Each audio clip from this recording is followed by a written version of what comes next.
There was a comparative fingerprint analysis between Sheila L. Guo, itong nasa amin, at isang Xiang Mier.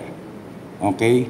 Comparative fingerprint analysis shows that the Chinese Xiang Mier and Sheila L. Guo are one and the same person. So, iisa yun. So, we can conclude na si Sheila L. Guo na nasa amin ngayon ay isang Chinese. Ganun po.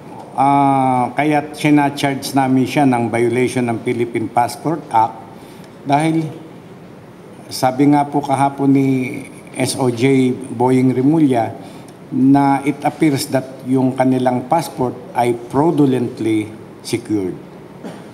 Yun. It only adds credence to the claim of our good secretary na fraudulently ang pagkakaprocure niya nung kanyang Philippine passport.